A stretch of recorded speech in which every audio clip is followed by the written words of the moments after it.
Today, I will share with you a little tip to help fry potatoes longer without absorbing oil. A very simple but extremely effective method. First, I would like to introduce today's main ingredient, potatoes. Potatoes are a familiar tuber with a nutty and slightly fragrant taste, especially when fried. They will be golden brown and crispy if prepared properly.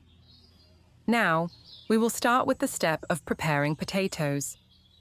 Before peeling the potatoes, I prepared a bowl of clean water, then added a teaspoon of salt and stirred until completely dissolved. Next, I squeezed half a lemon into the bowl of water, then used a strainer to remove the seeds, keeping only the lemon juice. This mixture of salt water and lemon will help prevent the potatoes from turning black during the preparation process, and at the same time help the surface of the potatoes to be brighter and crispier when fried. Now I'll start peeling the potatoes, and after peeling each one, I'll put them in the prepared water to prevent them from changing color. Where are you from? Let us know in the comments. It's great that we can make friends from all over the world. After peeling all the potatoes, I will soak them in the previously prepared salt and lemon water for about 10 to 15 minutes. This soaking not only helps remove excess starch and sap, but also keeps the potatoes from turning black, helping them to be evenly golden and crispy when fried. While waiting for the potatoes to soak, I will prepare a second bowl of salt water. In this bowl, I also add a teaspoon of salt and stir well to dissolve, so that I can transfer the potatoes to soak later. After the potatoes have soaked for enough time, I take them out and start cutting them into bite-sized pieces. First, I slice the potatoes lengthwise into thin, even slices, about 1 to 2 centimeters. Then, turn the potatoes over and continue to cut diagonally, creating long, thin strips, also known as pencil shapes, very familiar with traditional fried potatoes. Slicing evenly helps the potatoes cook evenly and become crispy when fried, avoiding the situation where some parts are burnt and some are not crispy. Once the slices are done, I transfer all the potatoes to the second bowl of salt water that I prepared earlier.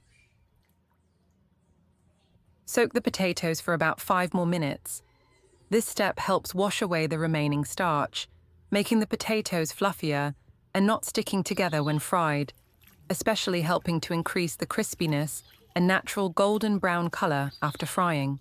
After soaking the potatoes in salt water for about 5 minutes, I will take all the potatoes to another basin of clean water to wash them one last time. This wash helps to completely remove the salt and starch remaining on the surface, ensuring that the potatoes are clean and not salty when fried. When the water is clear and no longer cloudy, I take the potatoes out and let them drain naturally. This step is simple but very important. If the potatoes are still wet, they will splatter with oil when fried and will not be crispy for long. After the potatoes have drained, we will proceed to blanch the potatoes before frying. I pour water into the pot and turn on the stove. Wait for the water to boil gently, not boil hard. When I see the water start to bubble, I put all the potatoes in the pot. Note that I do not blanch for too long. Just 3 to 5 minutes is enough, because the purpose of this step is to lightly cook the outside of the potatoes and help remove the remaining starch. While blanching, you can use chopsticks to stir gently so that the potato sticks do not stick together. When I see the potatoes start to soften slightly, I immediately take them out and let them drain. This blanching step helps the potatoes keep their shape when fried, does not break into pieces, and especially helps the outer layer stay crispy longer after frying. Now, let's move on to the most important step: frying the potatoes. First, I put the pan on the stove and add enough cooking oil to cover the pan. The amount of oil should be enough to completely submerge the potatoes so that they cook evenly and become crispier. Then, I turn on the stove and wait about 5 to 10 minutes for the oil to heat up. To check the heat, I dip a chopstick into the oil. If I see small bubbles floating around the tip of the chopstick, it means the oil has reached the ideal temperature for frying. Before adding the potatoes, I add a little salt to the pan and stir gently to dissolve. This little tip helps to limit oil splashing out when frying, while also making the potatoes crispier and more flavorful. Once the oil is ready, I start adding the potatoes to the pan. At this point, you should let the potatoes sit still for the first few minutes, so that the outside of the potatoes cook evenly and do not break.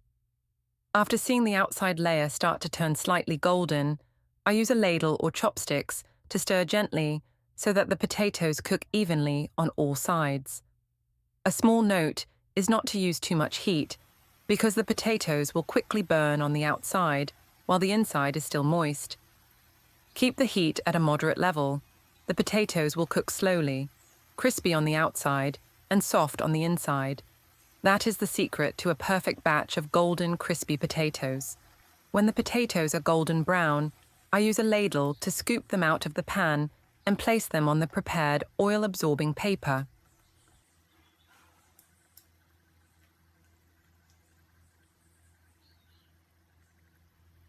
This step helps remove excess oil from the potatoes, so that when you enjoy them, they won't be greasy and will still retain their crispiness for longer.